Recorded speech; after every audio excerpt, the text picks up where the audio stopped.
Hi అండి, good morning. Welcome back to MM జడాబాకా ఛానల్కి. గుడిగా వస్తుందా, బ్లర్గా వస్తుందా అండి? అయితే ఏంటిదంటే, మొన్న ఈ వీడియో తీస్తున్నప్పుడు ఏం జరిగిందంటే, స్టోరేజ్ ఎక్కువే ఆయనతో నేను పోతున్నా అని చెప్పలేదు. నేను పోతున్నా అని చెప్పలేదు ఏ వీడియోలో అంటే ఆ వీడియో మొత్తం పూర్తి కాలేదని అర్థం. పోతున్నా అంటే వరద వచ్చినా వాన వచ్చినా పోతున్నా అని, వానమామలై వరదాచారులు పోతన అనేది అని నేను చెప్తున్నా ఒట్టిగా. ఇంకా రాలేదు అప్పుడు కొంచెం లాస్ట్కు ఉన్నది, కొంచెమే మిగిలి ఉన్నది. ఇక ఫస్ట్ టైం ఎవరైతే చూస్తున్నారో వాళ్ళు తప్పకుండా సబ్స్క్రైబ్ చేయాలి, లైక్ చేయాలి, షేర్ చేయాలి. ఎందుకంటే నేను 1వ తరగతి నుంచి ఇప్పుడు ఇంటర్ వరకు మొత్తం పాఠ్యపుస్తకాలు చూపించుకుంటూ మాత్రమే ఇలా చదువుకుంటూ పోతున్నా నేను. ఓకే, ఎవరికైతే పాఠ్యపుస్తకాలు లేవో లేదా ఐడియా లేదో మరి ఇవన్నీ వాళ్ళు తీసుకోవాలి ఇక ఖచ్చితంగా. ఇంతకుముందు చేసిన వీడియో కూడా చాలా మంచి రెస్పాండ్ వచ్చింది. అలా మొత్తం ఫుల్ ఉన్నాయి. ఏంటి ఇప్పుడే కామెంట్స్ వచ్చినాయి, ఒక 50 వరకు 40 వరకు కామెంట్స్ ఉన్నాయి. అవి మొత్తం ఫోటోలు దించాలి, ఇంట్లో వేయాలంటే కాలేదు. ఓకే, ఇక కామెంట్స్ రాస్తున్న ప్రతి ఒక్కరికి నా మనస్ఫూర్తిగా ధన్యవాదాలు, కృతజ్ఞతలు. ఓకే, ఇలా ఇగో ఈ నుంచి గింతే ఉన్నది, కొంచెంలోనే అయిపోయింది. దీని తర్వాత నేను చెప్తే ఇప్పుడు ఇది ఏమైందంటే, ఇప్పుడు నేను ఇంతకుముందు మోటివేషన్ ఒక వీడియో చేసిన నేను చేస్తే 2-3 పాయింట్స్ ఏమైనాయి అంటే, ఇక్కడ 2-3 పాయింట్స్ ఆగిపోయినాయి. అది కూడా టక్కనే పోయింది. పోతన్నా బాయ్ బాయ్ అని చెప్పలే ఆ వీడియోలో కూడా. అయితే ఇక లాస్ట్కు ఒక 4-5 పాయింట్స్ ఉన్నాయి, నేను చెప్తాను.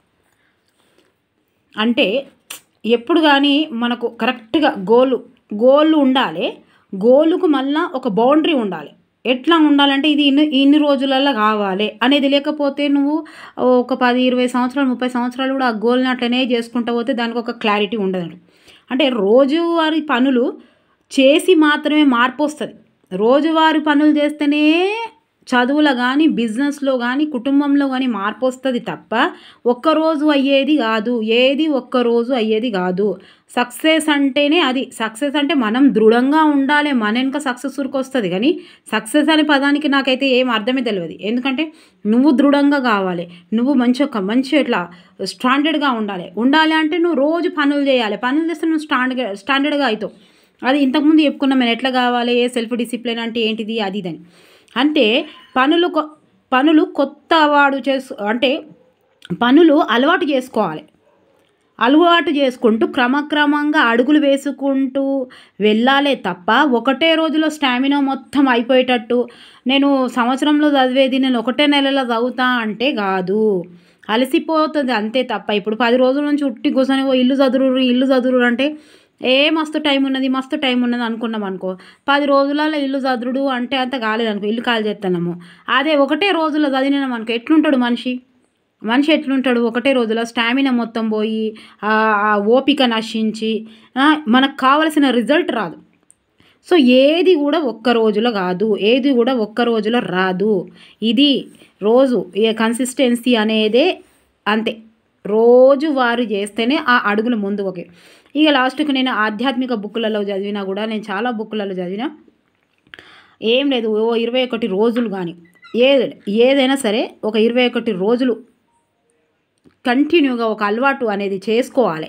ఇష్టం ఉన్నా ఇష్టం లేకున్నా చేసుకోవడం వల్ల ఏమిటంటే ఒక హ్యాబిట్గా మారిపోతుంది. అది ఎప్పుడైతే ఒక మంచి అలవాటు హ్యాబిట్గా మారిపోతుందో దానివల్ల లైఫ్ స్టైల్ చేంజ్ అయిపోతుంది, లైఫ్ స్టైల్ మారిపోతుంది. ఇది కొంచెమే ఉన్నది, అందుకే ఇక్కడ మిగిలిపోయింది చెప్పిన దానికి క్లైమాక్స్ ఇవ్వలేదు, కన్క్లూజన్ ఇవ్వలేదు కాబట్టి. ఓకేనా? అందుకే లైఫ్ స్టైల్ మారాలి అని అంటే మీరేం చేయాలి, ఒక 25 రోజులు ఒక 5 గంటలకు మీకు నచ్చకపోయినా 5 గంటలకు లేసేది అలవాటు చేసుకోరి. ఒక 21 రోజులు చేసుకోరి. మేడం ఎందుకు ఇట్లా 21 రోజులు చేయడానికి మీరు పంతులు అనుకుంటారా అంటారా? ఎస్, పంతులని అంటలేను నేను. కానీ ఆధ్యాత్మిక బుక్స్లలో ఏదైనా ఇచ్చిన సైకాలజికల్గానే ఉంటుంది. అందులో ఏదైనా ఒక రోజు ఇన్ని రోజులు అలవాటు చేసుకుంటే అది ఒక హ్యాబిట్గా మారుతుంది. ఒక మంచి హ్యాబిట్ ఏమొస్తుంది చూడండి. మీరు 5 గంటలకు లేవరు, ఏ పని చేయకూరి. 5 గంటలకు లేవరు, ఏ పని చేయకూరి. 5, 6, 7, 8 4 గంటల ముందు 5, 6, 7, 8 4 గంటల ముందు లేస్తారు మీరు. ప్రపంచం కంటే 4 గంటల ముందు. రోజు 4 గంటలు అయితే నెలకి ఎన్నో గుర్తుపెట్టుకోరు. రోజుకు 4 గంటలు అంటే ఇక 30 సూపర్ నాకు లెక్కలు రావు మీరు చెప్పురు ఎన్ని గంటలు అవుతుంది అన్ని గంటలు ఆ 8 గంటలు వండుకున్న వారికంటే ఎక్కువ వర్క్ మీకు అవుతుంది అన్నట్టు, ఎక్కువ లాభం మీకు అవుతుంది అన్నట్టు. ఇలాంటి మంచి అలవాట్లు మీరు చేసుకోవడం వల్ల మన లైఫ్ స్టైలే మారిపోతుంది. ఏం చేయనో అర్థం కాక వాకింగ్కి పోవన్నా అర్థం కాదు. మీరు నచ్చకమైన బుక్ పట్టుకోవాలనుకున్నా బుక్ పట్టొద్దు అనుకున్నా మీరు 5 గంటలకు లేవురి. 5 గంటలకు లేచి ఏం చేస్తారు, మెల్ల బయటికి వస్తే చల్లగా ఉంటుంది, నల్లగా ఉంటుంది, పడుకోవద్దు. చదువుకోబుద్ధి అవుతుందా, చదువుకోబుద్ధి అయితే లేదా, చాటింగ్ చేస్తావా, మళ్ళీ ఫోన్ ముట్టుకోవద్దు. ఫోన్ ముట్టుకుంటే నువ్వు ఖతం చలే గాయ్ అన్నట్టు. నువ్వు ఫోన్ ముట్టుకున్నావు అంటే కథ ఖేల్ బంద్ దుకాన్ బంద్ ఏమంటారు కదా, ఖేల్ ఖతం దుకాన్ బంద్ అంటారు కదా, కథం. మళ్ళీ పొద్దుగాల లేసేసరికి వాళ్ళతోటి సమానమవుతావు. కాకపోతే నువ్వేం చేయకుండా 5 గంటలకు లేవు, నీకేం చేయనో తెలుస్తుంది. ఇట్లా అలవాటు చేసుకోవాలి. ఏదైనా ఒక్కసారి రాదు. ఏదైనా మనకి ఇప్పుడు సైకాలజీలో ఏముంటుంది, పన్ను ఏమంటారు, పన్ను వచ్చేది ఉంటే వచ్చిన రోజు మనకు కనిపిస్తుంది, కానీ దాని వెనుక ఎన్నో రోజుల నుంచి అది వచ్చి ఒకటే రోజు సంచితం అంటే దాన్ని అంటారు కదా, సంచిలా అని చెప్పాలి. నేను ట్రిక్ ద్వారా ఎన్నో ఉంటాయి వెనక నుంచి, ఎప్పుడో స్టార్ట్ అవుతుంది దాని ప్రాసెస్, కానీ మనకు కనిపించే ముందు ఒకటిసారి కనిపిస్తుంది. ఓకే, ఇప్పుడు నేను చెప్తాను. మాంగళ్య షోరూమ్ ఉంది మా ఊర్లో. మాంగళ్య షోరూము ఓపెనింగ్ రోజు ఎవరో హీరోయిన్ పొలిటికల్ లీడర్సో ఎవరో వచ్చి రిబ్బన్ కట్ చేస్తే నిన్ననే వచ్చింది అని అంటారు. అయితే ఈ మాంగళ్యలో మన ఊర్లో వాళ్ళకి పరిచయం అయ్యి 3 సంవత్సరాల కింద పరిచయం అయిందట అది. అయితే 3 సంవత్సరాల నుంచి మాంగళ్య ఓనర్స్ ఇక్కడి వాళ్ళని ఎవరైతే ఉన్నారో వాళ్ళని తీసుకొని మొత్తం ఆ ఊరంతా తిరిగి 3 సంవత్సరాలు అంటే కనీసం మనిషికి బిజినెస్ చెయ్యాలి అని అంటే, ఏదైనా చెయ్యాలంటే ఖచ్చితంగా 3 సంవత్సరాలు అందులో అనుభవం ఉండాలి. అనుభవం ఉంటేనే అందులో దిగిన తర్వాత మీకు వస్తుంటుంది. ఏమొస్తుంటుంది, ఆ అనుభవం ఇంకో వేరే అనుభవం వస్తుంటుంది. మనం మిడిల్ క్లాస్ వాళ్ళం ఒక్కసారి రోడ్డు మీద పడ్డామంటే కథం, ఇక అప్పుల పాలు అవుతాం. ఇక అప్పుల పాలు తెరవనికి ఇంటి ముంగట్టుకు వచ్చేటకి గదే పని. ఇంట్లో బంగారం పోతుంది, ఇల్లు పోతుంది, ప్లాట్లు పోతాయి, అన్నీ పోతాయి. అది పోవద్దు అంటే మీరు ముందు తెలుసుకోవాలి. అయితే ఇది నేను ఎందుకు చెప్తున్నా, దీనికి లింక్ ఏంది మేడం అంటే, మాంగళ్య షోరూమ్ రావడానికి అది ఎందుకంటే మా అన్నయ్య వాళ్ళ ఫ్రెండ్ వాళ్ళు ఎవరు ఇక్కడ ఈ లోకల్ వాళ్ళు, ఆ లోకల్ వాళ్ళకు ఆ కాకులకు ఈ కాకులు తెలిసిన వాళ్ళు 3 సంవత్సరాల నుంచి వాళ్ళు ఏం సెర్చ్ చేసిరంటే, ఈ మాంగళ్య షోరూము ఎక్కడుంటే బాగుంటుంది, మరి ఈ అడ్డా బాగుంది అని చూపిస్తే ఆ అడ్డాలో దసరా రోజు ఎలా ఉంటుంది రద్దీ, రంజాన్ రోజు ఎలా ఉంటుంది రద్దీ, ఆషాఢంలో ఎలా ఉంటుంది రద్దీ, బక్రీద్లో ఎలా ఉంటుంది రద్దు, అదేంటి క్రిస్మస్లో ఎలా ఉంటుంది రద్దీ, పెళ్ళిళ్ళ సీజన్లో ఎక్కడుంటుంది రద్దీ, ఎక్కడ మనం పెడితే బాగుంటుంది, ఎక్కడ ఇన్వెస్ట్మెంట్ చేస్తే బాగుంటుంది అనే విషయంపై 3 సంవత్సరాలు సెర్చ్ చేసి అది అక్కడ మార్కెట్ దగ్గర పెట్టిరు. తక్కువనే ఉన్నది కానీ మార్కెట్ దగ్గర పెట్టిరది. ఇక అప్పుడు 3 పువ్వులు 6 కాయలు కాదు, ఇప్పుడు ఇక చెప్పనే రాదు అది. అంటే మనకు మాంగళ్య ఏ రోజు స్టార్ట్ అయిందో ఆ రోజే మనము మాంగళ్య ఎవరు ఈ మేడం వచ్చి వేసింది, ఆ మంగ్లీ మేడం వచ్చి కట్ చేసింది, ఇంకా హీరోయిన్స్ ఉన్నారు కదా ఈ వీళ్ళు వచ్చి కట్ చేసిరనే తెలుస్తుంది. కానీ ఈ 3 సంవత్సరాల నుంచి సెర్చ్ చేసి ఇక్కడ పెట్టిరనే విషయం మనకు తెలియదు. ఇది కూడా అంతే. మనం ఎప్పటి నుంచో వెనుక నుంచి సెర్చ్ చేస్తుంటేనే, మనం ఎక్కడి నుంచి కష్టపడుతూ ఉంటేనే మనం ఆ విజయానికి దగ్గరకు వస్తామే తప్ప, ఏదో 1 నెల 5 నెలల్లో చదివేది 15 రోజులలో చదివి అది చదివితే అన్నీ సగమే అవుతాయి. అర్థమైందా ఇక్కడి వరకు? సో మీరు దయచేసి ఎవరైతే మోటివేషనల్కి చాలా మంచి రెస్పాండ్ వస్తుంది, తప్పకుండా మేము చదువుతాం మేడం అన్నారు, మీరు రాస్తున్న ప్రతి ఒక్కరికి నా మనస్ఫూర్తిగా ధన్యవాదాలు. ఇప్పుడు చెప్తానా, బాయ్. మంచిగా చదువుకోర్రి, మంచిగా ఉండుర్రి. మనము దృఢంగా కావాలి. సక్సెస్ మన వెనుకరికి వస్తుంది. సక్సెస్ అంటే డబ్బులు. మనం సక్సెస్ వెనుక ఉరుకోవద్దు, మనం డబ్బుల వెనుక ఉరుకోవద్దు. మనం సబ్జెక్టును గెయిన్ చేసుకోవాలి. మనం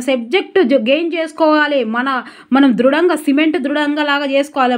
మనం అన్నిట్లలో చేసుకుంటే ఆ సక్సెస్ అనేది మన వెనుకవాడు ఉరికొస్తుంది, డబ్బులు మన వెనుకవాడు ఉరికొస్తాయి. ఓకే, మరి ఆల్ ద బెస్ట్ అండి. మంచి రెస్పాండ్ ఇస్తున్నందుకు thank you so much. First time ఎవరైతే చూస్తారో వాళ్ళు తప్పకుండా సబ్స్క్రైబ్ చేయాలి, షేర్ చేయాలి, లైక్ చేయాలి. గింతే ఉన్నది అబ్బా. కానీ ఈ వీడియో మొత్తం సెకండ్ పెడతాను నేను. ఓకేనా, వీడియో 1 అని పెట్టిన, అది కూడా చూద్దాం. ఇక ఇక్కడ వరకు ఇక్కడ నుండి చదువుదాం. చరకాచార్యులు చరకాచార్యుడు ఇది క్వశ్చన్ అవుతుంది. తన చరక సంహితలో మానవుడు నిత్యము సమస్త ప్రాణుల కళ్యాణానికి కోరుతూ ఉండాలని శాసించాడు.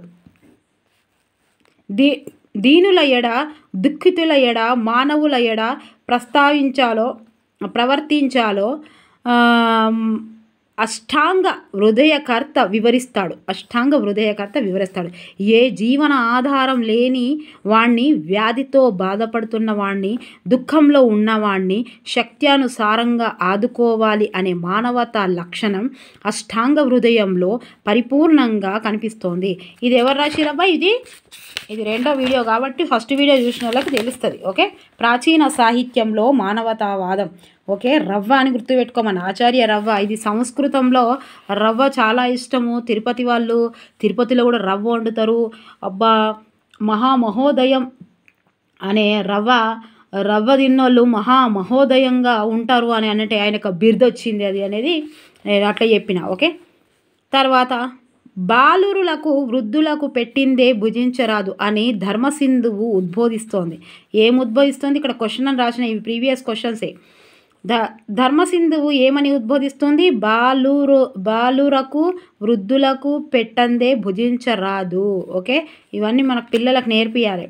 బాల వృద్ధాభ్యమే అన్నమతాత్వ నా భుజంతే అంటే బాలులకు ఇదే సంస్కృతంలో రాశారు. ఓకే, ఇట్లా విశ్వ మానవ కళ్యాణాన్నే కాక విశ్వ ప్రాణి కళ్యాణాన్ని ఆశిస్తూ ప్రబోధిస్తూ మహాకవులు ఆయా సందర్భాలలో చెప్పిన సూక్తి రత్నాలు ప్రాచీన సాహిత్యంలో ఎన్నో లభిస్తాయి. ప్రాచీన నాటకకర్తలు నాటకాంతంలోని భారత వాక్యంలో విశ్వ కళ్యాణ కాంక్షను పొందుపరచడం కొన్ని నాటకాలలో కనిపిస్తోంది. కాళిదాసు విక్రమోర్వశీయ నాటకంలో ఎవరి నాటకం అబ్బాయి ఇది? భరతవాక్యంలో విశ్వ కళ్యాణ కాంక్షను పొందుపరచుడు కొన్ని నాటకాలలో కనిపిస్తుంది. కాళిదాసు విక్రమోర్వశీయ నాటకంలో ప్రతి మానవుడు కష్టాలకు దాటుగాక, అందరికీ మేలు కలుగుగాక, అందరి కోరికలు సఫలమవుగాక అని భరతవాక్యం ఉంటుంది. సుశిరా, విక్రమోర్వశీయ నాటకం, ఆ నాటకంలో ఇవన్నీ ఉంటాయి. మీరు 2 సార్లు చదవాలి వీడియో, లేకపోతే చూడాలి, లేకపోతే అర్థం కాదు. సంస్కృత నాటకకర్తల్లో భూతి ఎంతో మానవతా దృక్పథం ఉన్న కవిగా కనిపిస్తాడు. వాల్మీకి రామాయణంలో సర్వసుగుణాభిరాముడిగా వర్ణింపబడ్డ శ్రీరాముని చరిత్రలో మానవతా దృష్ట్యా సమర్థింప వీలులేని సంఘటనలు అక్కడక్కడ కనిపిస్తాయి. సీతను అగ్ని పరీక్షకు నిలబెట్టడం, నిండు గర్భిణి అయిన ఆమెను అడవికి పంపడం, శంభుకుణ్ణి చంపడం మొదలైన ఇందుకు ఉదాహరణలు. మానవతా దృష్టి కలిగిన భవభూతికి సంఘటనలు యోగ్యము కాకపోవడం వల్లనే వీటిని వర్ణించేటప్పుడు రామునిచే పదే పదే ప్రాశ్చాత్తాపము మాట్లాడిస్తాడు. మానవతా దృష్టి పరాకాష్ఠ పొందిన ఇతివృత్తాన్ని గ్రహించి రచించిన నాటకాల్లో దిగ్నగుని నాగానందనం మొట్టమొదటగా పేర్కొదగ్గ నాటకం. చూసిరా, నాగానందం ఇది కూడా చాలా important, very very important. Madams మీకు ఎవరో అడిగారు, వాళ్ళు ఏంటి ఇవి బుక్స్ ఎక్కడ దొరుకుతాయని. మీరు తప్పకుండా ఆన్లైన్లో దొరుకుతాయి, లేకపోతే ఎక్కడ దొరకకపోతే దయచేసి ఇప్పుడు బస్సులు ఫ్రీయే కాబట్టి కోఠి వెళ్ళండి. కోఠిలో ఖచ్చితంగా అన్నీ ఉంటాయి. మీరు దయచేసి రాస్తున్న ఎగ్జామ్ రాయకుండా 1వ తరగతి నుంచి మీరు రాస్తున్న సబ్జెక్టుకి 1వ తరగతి నుంచి లాస్ట్కు డిగ్రీ వరకు తెచ్చుకోమని చెప్తున్నా. ఎందుకంటే అందరూ బీఎడ్లు చేసి పీజీలు చేసి ఉన్నారు కాబట్టి మీరు జేఎల్ డిఎల్ అది కూడా 49 సంవత్సరాల వరకు, 44 నుండి 49 సంవత్సరాల వరకు రాసుకునే యోగ్యం ఇంట్లో ఇచ్చిండు. కాబట్టి మీరు దయచేసి 1 నుంచి ఎక్కడైతే 11, 12, 13, 14, 15 డిగ్రీ వరకు అన్ని టెక్స్ట్ బుక్స్ మీ దగ్గర ఉండాలి. కోచింగ్ పోయే అవసరం లేదు. సగం వచ్చినట్టే మీకు. మెథడ్ బుక్ ఒకటి తెచ్చుకోరి, ఇది తెచ్చుకోరి. ఇక కరెంట్ అఫైర్స్ కానీ జీకే కానీ ఇవి ఎట్లా చదువుతారో ఇక మస్తు నెంబర్ ఆఫ్ వీడియోస్ ఉన్నాయి, నెంబర్ ఆఫ్ యాప్స్ ఉన్నాయి. అవన్నీ తీసుకొని చదువుర్రి. దయచేసి ఎన్ని యాప్స్ తీసుకున్నా ఏది తీసుకున్నా బుక్ తీసుకొని మనం చదువుకున్నది వేరే ఉంటుంది. ఇక పిత్కంత ఉన్నది. ఇది మనం గిట్టనే మాట్లాడతాం కదా, పిత్కంత ఉన్నదని. మెథడ్ కూడా గింతే పితికంతనే ఉన్నది మెథడు 16 మార్కులు. నాకైతే మెథడ్ అంటే పానం. ఏం పానము? నాకు వచ్చుడు పానం కాదు, సబ్జెక్టు పానం కాదు. దాన్ని ఒక్కటి కూడా ఇచ్చిపెట్టవద్దు. 16 మార్కులు గింతే ఉంటుంది బుక్. ఫస్ట్ ఇయర్ది ఉంటే ఫస్ట్ ఇయర్ది, సెకండ్ ఇయర్ది ఉంటే సెకండ్ ఇయర్ది, అన్ని కలిపి చదవాలి. ఇప్పుడు బీఎడ్ 2 సంవత్సరాలు ఉంటే 2 బుక్కులు చదవాలి, 1 సంవత్సరం ఉంటే 1 బుక్ చదవాలి, డిఎడ్ 4 సంవత్సరాలు ఉంటే 4 సంవత్సరాల బుక్కులు చదవాలి. ఇవి మీరు దయచేసి ఈసారి బంగారం అమ్మి అయినా కూడా బుక్కులు తెచ్చుకోవాలి. ఇవి ఒక్కసారే. ప్రభుత్వాలు ఎలాగైనా మారొచ్చు, ప్రభుత్వాలు మారుడు కాదు, ప్రభుత్వ ఆలోచనలు మారుతాయి. లాస్ట్కు దిగేటప్పుడు బంపర్ ఆఫర్లు ఇస్తారు. ఓకేనా? ప్లీజ్ దయచేసి మీరు స్టడీ ఫీల్డ్లో ఉంటే మాత్రం, లేదు మేము టైంపాస్కే ఉన్నాము చదువుతాము అంటే ఈ ఫీల్డ్ అంతా ఇచ్చిపెట్టి ఏదైనా బిజినెస్ చేసుకోవాలి నిజంగా. ఎందుకంటే ఇలా 10,000 సంపాదించి నువ్వేం చెయ్యలేవు ఈ రోజులలో. కాకపోతే నువ్వు మంచిగా ఒక బిజినెస్ ఓన్గా 100 రూపాయలు ఉంటే నీ దగ్గర 100 రూపాయలు తీసుకెళ్ళాలి, నువ్వు బిజినెస్ చేయాలి. చిన్న పెద్ద టమాటాలు అమ్మినా అది చిన్నది కాదు. టమాటాలు అన్నీ మన చెయ్యి గిట్లనే ఉంటుంది. ఇట్లా ఈ అడుక్కునే చెయ్యి కంటే టమాటాలు అమ్ముకున్నాడు, ఆటో నడిపించాడు, ఇవన్నీ డిస్కరేజ్ కావు. అవి చిన్నగా అడుగు ముందుకు వేస్తూ చేసుకోవాలి. బజ్జీల మిర్చీలు ఇవన్నీ లేవు చేసుకోవడానికి. చదువుతారా? మంచిగా చదువుకొని ఒక క్లారిటీకి తీసుకోరండి. లేదా ఏదైనా బిజినెస్ చేసుకోవాలి. ఎటు కాకుండా ఫీజులు కట్టుకుంటూ చదివితే ఇంట్లో ప్రాబ్లమ్స్ అయిపోతాయి. ఓకేనా? ఎవరు తప్పుగా అనుకోద్దు. పని చిన్నది పెద్దది ఉండదు, పని మంచిది చెడ్డది ఉంటుంది. చిన్నది పెద్దది అర్థమైందా? పని అనేది మంచిది చెడ్డది ఉండదు, మంచిది చెడ్డది ఉంటుంది. పని అనేది చిన్న పెద్ద ఉండదు. చిన్న పని ఇది, పెద్ద పని ఆ పని, అగో నేను కొత్తిమీర అమ్ముతానా అది అమ్ముతానా అంటే అందరూ ఆడికెళ్ళి వచ్చిన వాళ్ళే. పని నువ్వు చేస్తున్న పని మంచిదా చెడ్డదా అది ఉంటుంది. అంటే నువ్వు చేస్తున్న పని మంచిదా చెడ్డదా, సమాజానికి పనికొచ్చేదా, కుటుంబానికి పనికొచ్చేదా, పాప పుణ్యాలకు పనికొచ్చేదా, దేవుడికి ఏమైనా ఇష్టం ఉన్నదా లేదా, అది ఏంటిది. నువ్వు సంపాదించడం అంటే మా ఇష్టం ఉన్నట్టు సంపాదించవచ్చు, కానీ అట్లా ఉండదు కదా. మనం మనుషులం కాబట్టి ఇక్కడ బ్రతుకుతున్నాం కాబట్టి సమాజానికి పనికొచ్చేది, దేవుడికి పనికొచ్చేది, కుటుంబానికి పనికొచ్చేటి మాత్రమే పనులు చేయాలి, మంచి పనులు అంతే. చిన్న పెద్ద ఉండదు, మంచి చెడు మాత్రమే ఉంటుంది. ఓకే? సమాజవాదాన్ని, మానవతావాదాన్ని ఇలా ఎన్నో సిద్ధాంతాలను గురించి మనము చెప్పుకుంటాము, చర్చిస్తాము. కానీ ఆచరణలోకి వచ్చేసరికి అందరూ వెనుకాడేవారే. అందుకే మహాభారతంలో వేదవ్యాసుడులా అంటాడు. ఏమంటాడు? శాస్త్రదులను చదివేవాళ్ళు, చదివించేవాళ్ళు విద్యా వ్యసనం కలిగిన మూర్ఖులట. ఇది సుశీరా ఇట్లా అంటాడట. ఇది ఆల్రెడీ మనకు స్కూల్లో వచ్చింది. శాస్త్రాల్లో చెప్పబడ్డ వాటిని ఆచరించి చూపగలవాడే విజ్ఞుడు. పరోపదేశ పాండిత్యంలో ప్రయోజనం లేదు, ఆచరణ ముఖ్యమంటాడు. అందుకే వేదవ్యాసుడు బాధతో ఊర్ధ్వ బాహుర్వి రౌమ్యష నచకచ్చినోతి మాం. చేతులెత్తి గొంతెత్తి గట్టిగా ధర్మాన్ని గురించి ఎంత బోధించినా వినేవాడు ఒక్కడు లేడు అని అంటాడు. నేను కూడా అదే అంటాను. ఆధ్యాత్మికంగా మనకు ఎన్ని చెప్పినా, ఇప్పుడు మీరు మనకు స్కూల్లో ఫీజులకు లక్షలు కడతారు, ఆధ్యాత్మికంగా ఫ్రీగా చెప్తానన్న ఓరు. ఒక మనిషి పరిపూర్ణంగా సంపూర్ణ మనిషి కావాలంటే ఆధ్యాత్మికంగా బుక్స్ చదువుతూనే ఉంటాడు. మీకు ఏ యూనివర్సిటీ అమ్మతో ఎలా మాట్లాడాలి చెప్పది, నాన్నతో ఎలా మాట్లాడాలి చెప్పది, వాళ్ళ అమ్మ నాన్నలతో ఎలా ఉండాలి, కుటుంబ సభ్యులతో ఎలా ఉండాలనే విషయం ఏ యూనివర్సిటీ ప్రపంచంలో మీకు చెప్పది. మీకు విలువలు ఇప్పుడు తెలిసే ప్రసక్తి లేదు. మీకు ఆధ్యాత్మికంగా తల్లిదండ్రులు ఎవరైతే ఫాలో అవుతారో, ఆ బుక్స్ ఇంట్లో చదువుతారో, ఆ బుక్స్లో ఉన్న మ్యాటర్ ఎవరైతే పిల్లలకు బోధిస్తారో వాళ్ళే తల్లిదండ్రులను చూస్తారు. రిమైనింగ్ ఎవరు చూడరు.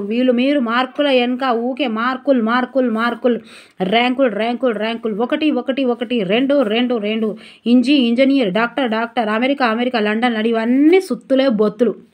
పోరగాళ్ళకి అంతా మస్తు ఎట్లయితుందంటే, ఇప్పుడు వీడియో చూసారా, రీసెంట్లీ వీడియో ఒక అమ్మాయి ఇట్లా వెళ్తుంది ఎక్కడనో, అది 4 అంతస్తుల బిల్డింగ్ నుంచి కింద పడ్డది. ఎందుకండి? అక్కడ స్కూల్లో పిల్లల టార్చరు, టీచర్స్ టార్చరు, ఇక్కడ పేరెంట్స్ టార్చరు. ఎక్కడికి వెళ్తారు పిల్లలు? మంచిగా మాట్లాడండి. చదువుతో మస్తు చదువుతారు, చేస్తే మస్తు చేస్తారు. అనవసరంగా ఆధ్యాత్మికంగానే ఉంటే పిల్లలు సూసైడ్ చేసుకోరు. ఆధ్యాత్మికంగా మీకు ఏ బుక్ చెప్పది సూసైడ్ చేసుకుంటే పాపం అని చెప్తుంది, అది ఎన్నడూ చేసుకోరాదని చెప్తుంది. ఏదైనా సరే, బైబిల్ అయినా సరే, ఖురాన్ అయినా సరే, ఇతిహాసాలైనా సరే, మనుస్మృతులైనా సరే, వేదాలైనా సరే, ఇవన్నీ అవే చెప్తాయి. ఓకే? పిల్లలకు దయచేసి ఇప్పుడు వచ్చే జనరేషన్కు ప్లీజ్ మై హ్యాంబుల్ రిక్వెస్ట్, దండం పెడుతున్న ఇంట్లో ప్రతి ఒక్కరింట్లో ఆధ్యాత్మికంగా మీరే ఏదైతే పవిత్ర గ్రంథం అనే మొక్కుతున్నారో, ఏదైతే పవిత్ర గ్రంథము మీకు ఆ గ్రంథాలలో ఉన్న మంచి మాటలు పిల్లలకు చెప్పండి, వాళ్ళ చెవులు నింపండి. చదువుకుంటారు పిల్లలు. మార్కులు ఏం చేస్తాయి మార్కులు? తల్లిదండ్రులకు ఒక్క పూట అన్నం పెట్టని అనాథ శరణాలయాలకు ఈ 450 హైదరాబాదులో 460కి పైగా అనాథ శరణాలయాలు అంటే వీళ్ళల్లో ఇంజనీర్స్ లేరా? వీళ్ళల్లో కలెక్టర్స్ లేరా? వీళ్ళల్లో టీచర్స్ లేరా? వీళ్ళల్లో రాముడిని పూజిస్తలేరా? వీళ్ళల్లో అల్లాని పూజిస్తలేరా? అల్లాని స్మరిస్తలేరా? క్రీస్తు ఇంతమంది యేసుక్రీస్తుని స్మరిస్తలేరా? వీళ్ళందరూ ఉన్నారు ఇంట్లో. ఎట్లుంటారు మరి? ఉంటారా అందరూ? అనాథ శరణాలయాలు ఎవరి ఉన్నాయి? ఎక్కడి నుంచి వచ్చినాయి? ఆధ్యాత్మికంగా దూరం ఎందుకు అవుతున్నారు? ఓకే, అనాథ శరణాలయాలు నాకు తెలిసి ముస్లిమ్స్ లేవు అనుకుంటా, అదైతే తెలియదు మరి నాకు.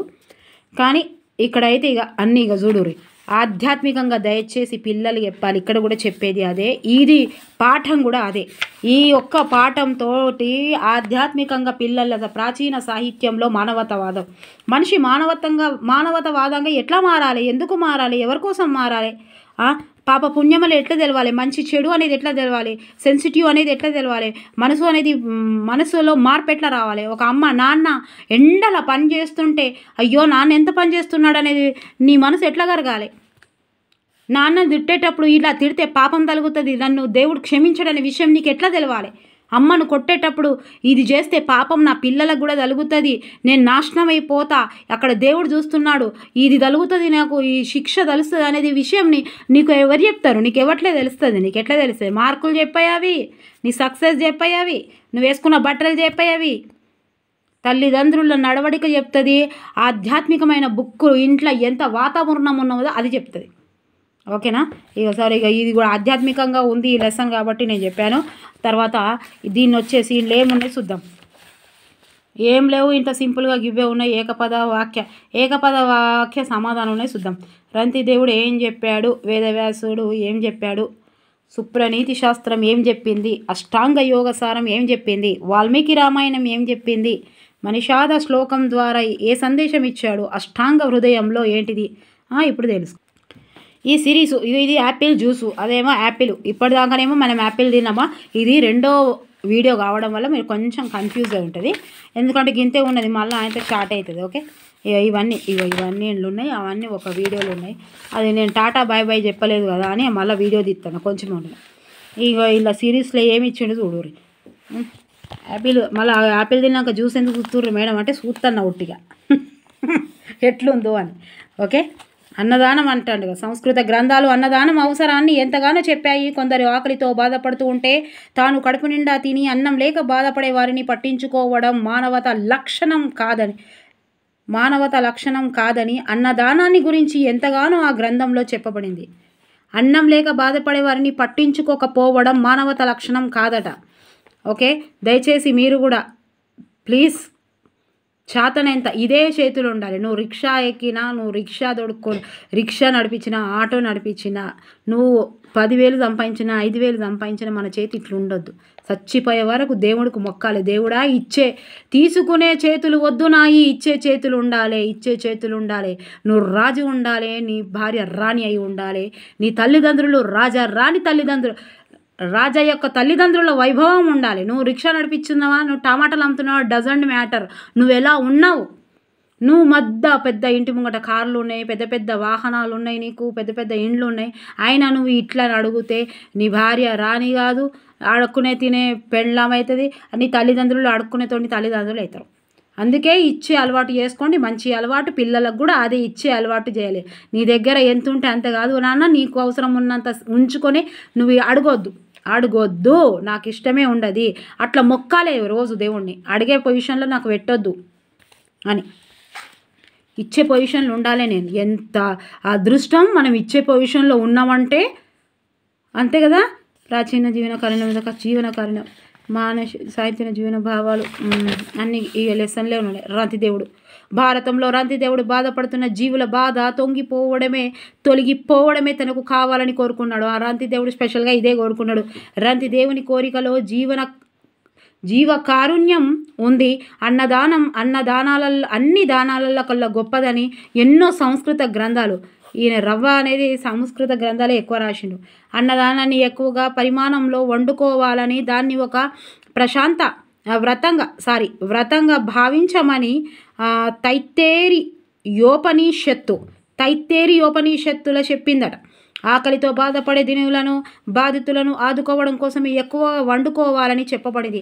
ఆకలితో ఉన్నవారికి అన్నం పెట్టి ఆదుకోవడంలో జీవన కారుణ్య భావన ఉంది. మొన్న కూడా నేను చెప్పిన అవును మేడం అని అన్నారు. ప్లీజ్ దయచేసి ఇంటికి వచ్చిన వాళ్ళకు ఉన్నదే, కారం అయితే కారం, ఏదైతే అది ఉన్నదే, పప్పో చెప్పో ఏదో ఒకటి పెట్టాలి. దయచేసి అది మంచి అలవాటు చేసుకోవాలి. ఎవరైనా ఇంటికి పోతే కూడా చేతులు ఉప్పుకుంటూ పోవద్దు. లాస్ట్కు 5 రూపాయల డైరీ మిల్కో లేకపోతే ఇంత పల్లి పట్టినో లేదా ఏదన్నా తీసుకొని పోవాలి. చాలామంది చేతులు ఉప్పుకుంటారు. ఈయనే కనిపించేది. చేతులు ఊపుకుంటే ఎందుకు పోతారు మనకేమో అర్థమే కాదు నాకు. ఊపుకుంటూ పోవద్దు అట్లా చేతులు, ఏదో ఒకటి తీసుకొని పోవాలి. ప్రతిరోజు ఎంతో కొంత దానం చెయ్యాలని శుక్రనీతి సారంలో చెప్పబడిందబ్బా. ప్రతిరోజు సంతోషంగా దానం చేయాలని, జీవితంలో దాన గుణాన్ని భాగంగా చేసుకోవాలని వేదాలు ధర్మశాస్త్రాలు చెప్తున్నాయి. మరి దేన్ని చూసి నడుస్తారు? మరి దేన్ని చూసి ఫాలో అవుతారు? ఒక దేశం యొక్క రాజ్యాంగం దాని మీద నడుస్తుంది. మరి ఆ రాజ్యాంగం పైన ఆ రాజ్యాంగంలో ఉన్నాయి నడుస్తుంది. అట్లా నడుస్తేనే ఆ రాజ్యం ఒక రిధంలో నడుస్తుంది. మరి మనం ఎట్లా నడవాలి? మన ఇష్టం ఉన్నట్టు చెప్పుకుంటే మనకు తెలుస్తుందా? ఆమె కొట్టింది నేను కొట్టినా, ఆమె చూసింది నేను చూడలే, ఆమె వాళ్ళ అత్తకు చూడలే నేను మా అత్తకు చూడ అంటే ఆమెకు దేవుడు శిక్షిస్తాడు, నిన్ను కూడా శిక్షించాలా? తప్పు కదా. సో ఇవన్నీ ఎక్కడ వేదాలు శాస్త్రాలు కూడా చెప్తున్నాయి. వేదాలు నేర్చుకోవాలి, శాస్త్రాలు నేర్చుకోవాలి. పిల్లలు మనకు అనాథ శరణాలయాల్లో వెయ్యరు. మాటల్లో జీవన కారుణ్యం ఉంది. కేవలం తోటి మానవుని పైనకే కాక పశుపక్షాల వంటి వాటిపైన కూడా దయాభావాన్ని చూపవలసిన అవసరాన్ని పురాణాలు నొక్కి చెప్పాయి. క్రిమి కీటకాల వంటి వాటిపైన, పశుపక్షాల వంటి వాటిపైన, అందరిపైన దయ చూపాలి అని పురాణాలు తెలుపుతున్నాయి. కేవలం పక్షాదుల పైననే కాక తృణవృక్షాదులను కూడా ప్రాణం కలవిగానే భావించాలని, మానవుడు వాటిని ఏ విధమైన హానిని కలిగించరాదని వాటిని రక్షించాలని పురాణాలు చెబుతున్నాయి. పురాణాలు చెప్పిన మాటల్లో గొప్ప జీవకారుణ్యం కనబడుతోంది. చరకాచార్యుడు తన చరక సంహితలో మానవుడు నిత్యము సమస్త ప్రాణుల కళ్యాణాన్ని కోరుతూ ఉండాలని శాసించాడు. దీనులకు దుఃఖితులను మానవుడు తన శక్తి కొద్దీ ఆదుకోవాలని అష్టాంగ హృదయంలో ఉంది. ఎండ్లున్నది అష్టాంగ హృదయంలో ఉన్నది. దేనివని? శక్తి కొలది ఆదుకోవాలని. ఓకే. పిల్లలకు వృద్ధులకు భోజనం పెట్టకుండా తాము తినరాదని ధర్మ సింధువులు బోధిస్తోంది. ఇవన్నీ ఎగ్జామ్లో వస్తాయి చూడురి. దిజ్ఞాగుని నాగానంద నాటకం జీవన కారుణ్యాన్ని ప్రబోధిస్తోంది. ఈ విధంగా ప్రాచీన సాహిత్యంలో అడుగడుగున జీవన కారుణ్యం భావం కనబడుతోంది. మీరు చేస్తేనే పిల్లలు చూస్తారు. మీరు చెప్పింది చెయ్యరు మీ ఇంటి పిల్లలు, మీరు చేసేది చేస్తారు. That is practical. మీరు ఎన్నిసార్లు నేను స్ట్రిక్టు అని అవసరమే లేదు. ఎన్నిసార్లు చాలామంది మేడమ్స్ నేను కొడతా, నేను స్ట్రిక్ట్, నీ ముఖం స్ట్రిక్ట్ ఏంది స్ట్రిక్ట్? నీ మాటల్లో నీ చేతల్లో కనిపించాలి స్ట్రిక్ట్. అమ్మ మీనది నేను ఈయన అన్నాం అనుకో, ఆమె మస్తు స్ట్రిక్ట్ అని వాళ్ళు వేసుకుంటారు. ఈమె టిట్టు అంటే ఆ టిట్టు కాదు పుట్టు కాదు. ఓకే, మనిషికి అంతే కదా, అడుగడుగున జీవన కారుణ్యం ఉన్నది, మనిషికి ఉండాలి. ఓకే, ఇంకా ఇంట్లో ఏమున్నాయంటే ఒక మాటే ఉన్నాయి, చూద్దాం. ఆచార్య రవ్వ శ్రీహరి తల్లిదండ్రులు ఎవరబ్బా? వెంకట నరసమ్మ, తండ్రి నరసయ్య. ఫస్ట్ వీడియోలోనే ఉంది చూడండి. ఇప్పుడు సెకండ్ వీడియో చూసే వాళ్ళైతే ఫస్ట్ వీడియో చూడండి. నేను వీడియో 2 అని రాస్తున్నా. ఆచార్య రవ్వ శ్రీహరి రచనలు తెలియజేయండి. శ్రీహరి గారు తెలుగు కవుల సంస్కృతానుకరణములు వంటి 40కి పైగా గ్రంథాలను, ప్రపంచ పదులు, గబ్బిలం వంటి గ్రంథాలను, సంస్కృతానువాదములను, పాణినీయ అష్టాధ్యాయి వంటి గ్రంథాలను, ఆంధ్రీకరణలను రచించాడు. ఆచార్య రవ్వ శ్రీహరి సంస్కృత అనువాద రచనలు ఏవి? ప్రపంచ పదులు, గబ్బిలం, ఫిర్దౌసి కావ్యాలని, వేమన శతకం, నరసింహ శతకాలు. గుర్తుపెట్టుకోవాలి. ఆచార్య రవ్వ శ్రీహరికి మహామహోపాధ్యాయ బిరుదు ప్రదానం చేసిన సంస్థ ఏది? సుశిరా రవ్వ తింటే మహామహోపాధ్యాయులాగా అవుతారు అని గుర్తుపెట్టుకోరు. అది ఎక్కడ? తిరుపతి లడ్డూల రవ్వ కలిసిందని గుర్తుపెట్టుకోరు. ఆ తిరుపతి కేంద్రీయ సంస్కృత విద్యాపీఠం. రవ్వ శ్రీహరి అనగానే మీకు తిరుపతి గుర్తుకు రావాలి. ఎందుకంటే తిరుపతి లడ్డూల రవ్వ మొన్న కలిసింది కదా ఒకసారి, గట్లా అని ఏదో ఒకటి గుర్తుపెట్టుకోరు. తిరుపతి తిరుపతి లడ్డూల రవ్వ కూడా వేస్తారు అని గుర్తుపెట్టుకోరు. ఓకే. మానవతా దృక్పథాన్ని మూలమేది? ప్రేమ అనేది మానవ కృక్కాదానికి మూలము. సంస్కృత సాహిత్యంలో ఇది కావ్యమేది? సంస్కృత సాహిత్యంలో ఆది కావ్యమేది? ఆది కావ్యము వాల్మీకి రామాయణం. ధర్మసింధువు ఏమని ఉద్భవిస్తోంది? బాలురులు వృద్ధులకు పెట్టిందే భోజించరాదు అని ధర్మసింధు ఉద్భవిస్తోంది. ఇది ఎంతమంది పిల్లలు చెప్పారు? మనం కూర్చున్నప్పుడు డిన్నర్ అందరు కలిసి చేస్తారు కాబట్టి డిన్నర్ చేసేటప్పుడు మన ఇంట్లో మనము ఒక డైనింగ్ టేబుల్ మీద కూర్చున్నా, పెద్దోళ్ళు కూర్చున్నా, చిన్నగా కూర్చున్నా, ఎవరు కూర్చున్నా ఫస్ట్ పెద్దవాళ్ళకు మనము అన్నం పెట్టాలి. పెట్టితే మీ పిల్లలు కూడా మీకు పెడతారు. మీరు ఏమేమి చేస్తారో అదే చేస్తారు. మీరు ఏం చేసినా, ఎంత పెద్ద టీచర్లు ఉన్నా, మీరు ఏం చేసినా 20 సంవత్సరాల వరకే. ఆడ నుంచి నీ ఒక్క రవ్వ గింజంత మాట కూడా విన్నాడు పిల్లలు సైకాలజీగా. ఓకే. అయ్యో మీరు తినేటప్పుడు ఫస్ట్ మనమే ఎప్పుడు వడ్డించకూడదు, మన పక్కలకు వడ్డించుకోవాలి. ఇది వడ్డిస్తే మన పిల్లలు కూడా మనకు వడ్డించి అన్నం తింటారు. ఓకే. అవి అయిపోయింది అబ్బా బతుకమ్మ పండుగ. మళ్ళీ బతుకమ్మ పండుగ వచ్చింది, ఇది కూడా అయిపోయింది. బతుకమ్మ పండగ ప్రేమలత రావి చెట్టు కింద బతుకమ్మ పండుగ ప్రేమలత ఎత్తది, ప్రేమగా ఎత్తంది అని గుర్తుపెట్టుకోవాలి. ఓకే. నెక్స్ట్ తొందర వేసేస్తా. ఇగో 4 ఇంకేమున్నాయబ్బా? ఇది పెద్దగానే ఉన్నాయి చూడు. ఇగో 5 వేముల పేరుమాళ్ళు 5 ఇంకేమున్నాయబ్బా? అవి అయిపోతే ఇంటర్ అయిపోయినట్టే. ఇగో రాజా బహదూర్ వెంకట రామరెడ్డి చెప్తేనే మొత్తం. Raja Bahadur Suravaram Pratapareddy very very very very important. Okay. కథ. దీని తర్వాత ఏమన్నాయి? సందులు, సమాసాలు, లేఖ రచన, సాధారణ వ్యాసాలు, స్థూల అవగాహన. ఇది ఎట్లుందో చూద్దాం. బుక్కులు ఎట్లుందో. ఓకే. మంచిగా ఉంటుంది చూద్దాం. బుక్కులో ఎంత నీట్గా ఉంటుందో. ఉట్టిగా చదువుకుంటానన్నా పోయినా మీకు ఇక ఈ 2-3 రోజులలో అన్నీ చేసి పడేస్తా. ఓకేనా? ఇక నెక్స్ట్ బతుకమ్మ. ఇక ఇలా మీరు నచ్చితే లైక్ చేయాలి, సబ్స్క్రైబ్ చేయాలి, షేర్ చేయాలి ఖచ్చితంగా. ఓకే. ఎన్ని పాఠాలు ఉన్నాయి? ఇంకా 2-3 పాఠాలు ఉన్నాయి. ఇక ఫస్ట్ ఇయర్, ఇక సెకండ్ ఇయర్ చేసేస్తా ఈ 10 రోజుల. ఇప్పుడు నేను కూడా టార్గెట్ పెట్టుకున్నా, ఈ 5 రోజులల్లో ఫస్ట్ ఇయర్ సెకండ్ ఇయర్ చేసేద్దామని పెట్టుకుంటానా. ఇక చేస్తానా కాదా? అటు ఇటు అవుతుంది. ఒక టార్గెట్ పెట్టుకుంటే అటు ఇటు అవుతుంది. నువ్వు టార్గెటే పెట్టుకోలేదనుకో, నువ్వు ఒక బౌండరీ వేసుకోలేదనుకో, ఇక ఎన్నటికీ కాదు. రేపు రావు, ఓ స్త్రీ రేపు రా అన్నట్టు అయిపోతుంది. ఓకే. ఇప్పుడు నేను 10 రోజులు పెట్టుకున్న టార్గెట్ కనీసం ఒక 12 రోజులన్నా అవుతుంది. అటు ఇటు ఒకటి అయిపోతుంది. నేను అసలు టార్గెటే పెట్టుకోలేదు, నా లక్ష్యమై క్లారిటీ లేదు, నా లక్ష్యానికి ఏం క్లారిటీ లేదు, నా గోల్కి ఒక క్లారిటీ లేదు, అది ఎప్పుడు అయిపోవాలి కూడా అనే విషయం నాకు తెలియదు అన్నప్పుడు నేను రారా బసవన్న అంటే వస్తా, పోరా బసవన్న అంటే పోతా. ఓకే.